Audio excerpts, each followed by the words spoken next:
নমস্কার বন্ধুরা, আমার চ্যানেলে আপনাদের স্বাগত জানাই। আজকে আমি আপনাদের বানিয়ে দেখাবো দই এঁচোড়।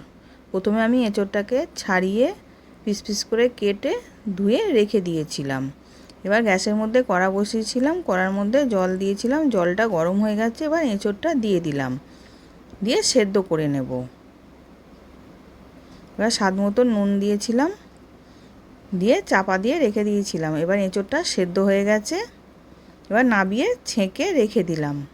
এবার গ্যাসের মধ্যে কড়া বসিয়েছি, কড়াতে সাদা তেল দিয়েছি, দিয়ে এঁচোড়টা দিয়ে দিলাম। এঁচোড়টা ভালো করে ভেজে নেব, লাল লাল করে ভেজে নেব।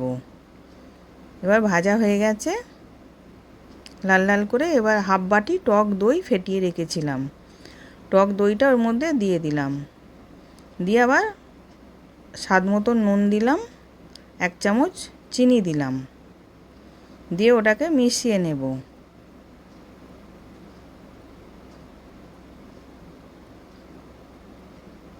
এবার ওদিকে আমি শুকনো লঙ্কা আর জিরে ভেজে রেখেছিলাম, ভাজা মশলা দিলাম, শুকনো লঙ্কা আর জিরে ভাজা 1 চামচ দিয়ে দিলাম, দিয়ে ওটাকেও মিশিয়ে নিলাম। এবার হয়ে গেছে, নাবিয়ে নেব।